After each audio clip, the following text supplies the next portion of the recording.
Welcome back to the Blackletter podcast. We set out to create an entertaining and exciting podcast about law and business. Blackletter, the name, comes from the Gothic typeset. Over time, Blackletter became the only font that English law books were printed in. It made it harder for kind of the common person to understand what the English law books said. Blackletter came to represent something that was law, that was set in stone, that was sort of old and a well-settled fundamental principle of law. We're here to demystify black-letter law. We're here to demystify things that happen in business and law and where those two meet. And I hope you have fun listening. Hi, this is Tom Dunlap. Welcome back to another episode of the Blackletter podcast. Thanks for joining us. With us this week, we've got Marc Nichols. Marc is the Chief Counsel for the Federal Aviation Administration. He was appointed by Joe Biden fairly recently and has taken over a massive department with more than 300 employees, I think most of them attorneys, involved in protecting and administering the legal side of the Federal Aviation Administration. And there is a lot there, I can tell you. So without further ado, Marc, thanks for joining us. Welcome. And for full disclosure, listeners, Marc and I went to law school together, so that's probably why he's on the show. But and I've kept up with Marc over the years, and his career has been amazing. So, Marc, tell us a little bit about your background and how you came to be. You went from being, I know, at WNL in your undergrad, you were Republican, kind of leaning, to getting appointed by Joe Biden to be Chief Counsel of the FAA. So let's talk about that. Yeah, there's a lot to unpack there, but thank you. I appreciate it. It's great to be on. And it's wonderful to have watched your career as well develop since we left Washington and Lee. I'm sure that Washington and Lee has, between the two of us, got sent how many notices for contributions as alumni, given our relative success. So, but thank you again for having me on here. So, I grew up in Utica, New York, which is about 45 minutes east of Syracuse. Largely Italian population. So much so that I took Italian in high school. Wow. I was going to say, Marc, don't look Italian, but I don't know. I mean, I guess exactly. Well, one of my Italian teachers used to jokingly call me Marco Nicolosi. And I only mention that is because about 2-3 years ago, I was visiting Sicily in Italy, and there is a town actually called Nicolosi. And so, of course, I had to stop and I'd take a picture and send it off to my former Italian teacher. And at any rate, so, when I grew up in Utica, we're a fairly indigent family. My mom was on food stamps. She was in and out of prison, for various crimes, drug abuse. So I don't say that to solicit any sort of, look what he's done, but it sort of starts to color a little bit about where I was initially in my life. My grandfather was a Republican. My grandmother was just completely the opposite. And so they introduced me to a lot of the political stuff that I knew growing up. My mother was really non-political, and I didn't spend a lot of time with her anyway. Uncles and aunts who raised me up in and around the country, living in Philadelphia, and Long Beach, California, and Indiana, and et cetera. So I got most of my politics from my grandparents, but they really kind of imbued in me a sense that it was everybody's responsibility to really take advantage and share with the country whatever skill sets you have to the extent you can for as long as you can. And so that has always stuck with me, and so whatever community I was ever in, I tried to get involved politically or tried to get involved civically or what have you. And so that sort of started the genesis of, how I sort of ended up in this position is, over the arc of my life and career, when you're involved in civics and politics, and hopefully having some modicum of success in it, you start to kind of get to a point where, hopefully people are taking notice and you start working on a much bigger scale. you were at Rolls-Royce, and then you were chief counsel for Saab in the United States. I have to imagine, I know this is a fact, federal government salaries are public. It's got to be less than working for anybody else, right? You took a big, I mean, this is, I mean, so you went and there was, Saab wasn't like, oh, we don't want Mark anymore. I know they loved you. I talked to you while you were there, obviously did some things with it. But what's the impetus for you taking this is that where this comes from, this public service? Well, part of it is the public service. As you rightly pointed out, I started my life more in the Republican circles, which in upstate New York was kind of, it's not quite the conservative Republicanism that we see today. It's a bit more New England liberal Republican-ish. So take that with a grain of salt when I say Republican. But when I was in college, I was the biggest cheerleader for Clarence Thomas. Now I couldn't be more, not necessarily anti-Clarence Thomas as a person, but in terms of our view of the law and how it shapes people's lives and how it can affect people's lives, it's very different than it was when I was 20, 22 years old. For those of us who could take the significant pay cut, as you rightly point out, which, as you can imagine, with that conversation with my spouse was, really, you want to do what? But I think we How we're both, going to pay for things? yeah. Right. And by the way, so if you're a political appointee in the government, they don't pay for moving you across the country to relocate to Washington. So you Oh, actually have to pay to move yourself. And the only saving grace there was that my brother-in-law owns a moving company. that's, I had no idea.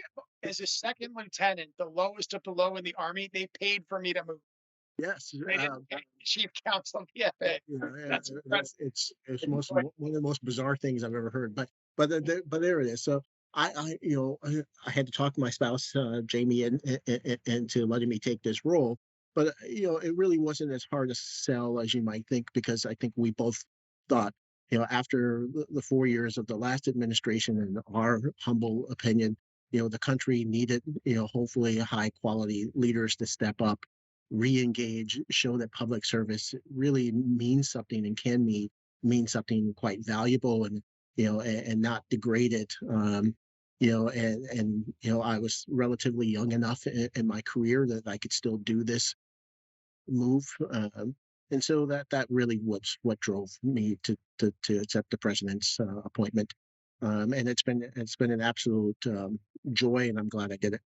I love to hear you say you're young enough in your career because we were in law school. We're basically the same age. And I keep worrying that I'm getting like, am I getting to the end of my career? But I have partners who are 20 plus years older.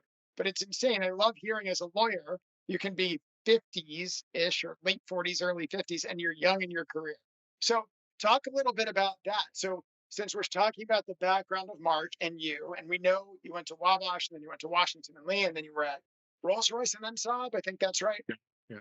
And then And I spent the stint as Inspector General for the Government Printing Office, oh, and I also worked for a congressman up on Capitol Hill for a little while.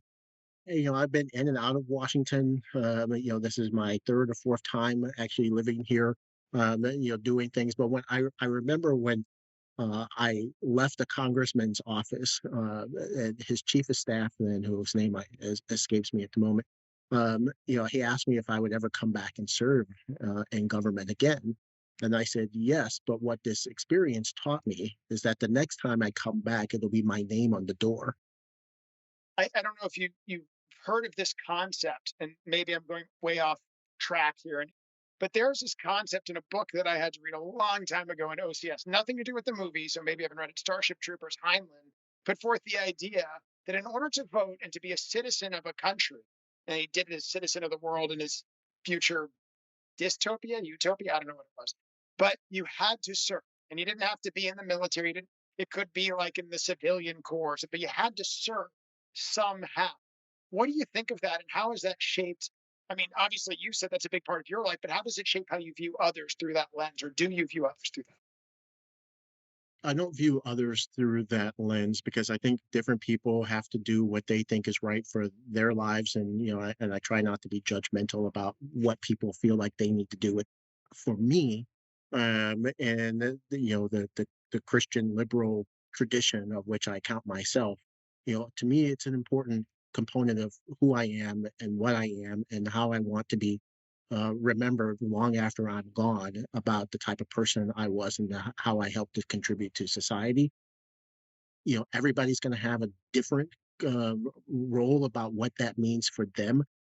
What I tell young people, when they ask me for career advice is, we'll get to your career advice, but let me give you some life advice. You will have a better, more fulfilling career if your career isn't solely about you. On that note, and you can tell me if you're like, nope, don't want to talk about this. So your life, I know this as your friend, but your life recently changed, Yes. a big change. And so has that shaped how you've interacted with the outside world or with your job or with what you do in life? How is that? And I don't know if you want to talk about that, but if you do, I'd be happy to talk about My mother had me when she was 14 years old, and my father was, somewhat significantly older. You can sort of think about how that sort of played itself out back in the day. I didn't have any relationship with my father growing up. I met him twice in my life. Once when I was 7, once when I was 18. We tried to have a relationship, and it just didn't take. And so I didn't have any relationship with him at all. Then about 2 or 3 years ago, long story short, I went sort of trying to see if he had a Facebook page. I found the Facebook page, and I was sort of kind of thinking about whether I was going to reach out or not, because, frankly, he hadn't reached out to me since he saw me when I was 18. I'm, 52 now. I decided at that point not to. Fast forward 6 months, I decide, oh, well, I remember meeting a couple of kids who were introduced to me as potential brothers and sisters, if I remember correctly. So maybe I can have a relationship with them, but I didn't know whether they knew I existed or, what the story was, blah, blah, blah.